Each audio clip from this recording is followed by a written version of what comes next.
Next on the chopping block for today, we're going to talk about some energy. Hmm. More specifically, what is the best solution for clean and economically positive energy? Well, in my opinion, hydroelectricity has to be the best when it comes to the environment and, well, the economy. To go more into depth of it, hydroelectricity, in the case of the Hoover Dam, it really only needs gravity and the shape of it to produce electricity. Well, the problem with hydroelectricity is the construction of the whole entire plant. That takes a while. If anything goes wrong with it or like something happens to it, it could be out of commission for so long, like months to years on end. And it's just costing money and wasting resources that could be used for better things. You know what doesn't take massive renovations? Solar energy. Mm. Solar energy is the bomb. Like the thing with solar energy, it only uses the sun to produce energy. That's pretty efficient, and it creates so many jobs.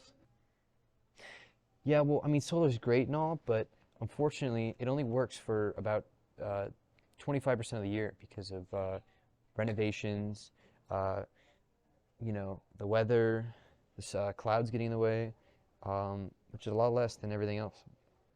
Okay, but I like your retort to that. But what do you think would be better than solar energy? Well, I think nuclear energy it has to be the best source of electricity when it comes to both the environment and, the economy. Much better than hydroelectricity and solar power. Well, you see, nuclear power only needs fuel every 1.5 to 2 years.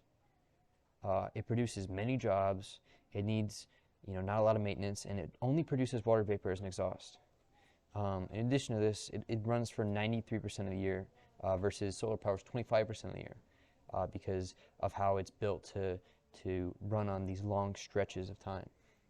Yeah, but like the problem with nuclear energy is it creates so much nuclear waste and nuclear byproducts that it's basically impossible to dispose of. So they have to just put it in metal crates and barrels and everything to keep it, and it's just gonna keep piling up and getting worse. Yeah, well, I think that we can both agree that um, if we don't do anything about this continuous use of fossil fuel, some horrible things are going to happen. Like first running out of fossil fuels or having a shortage. I mean, you see today's world, how we have such a shortage of gas, and it raises the prices absurdly. And just to think, if we had an even worse shortage of that, it would be unaffordable to a lot of people. It already is today. A more long-term outlook for this is the total loss of fossil fuels as a whole. Firstly, an economic depression would happen from the loss of jobs. A global power shortage due to the fact that our uh, complete uh, dependence on this energy would be detrimental to the world. And finally, our cars can't have a nuclear reactor because they're simply too small. So, fossil fuels are smart to use in some applications.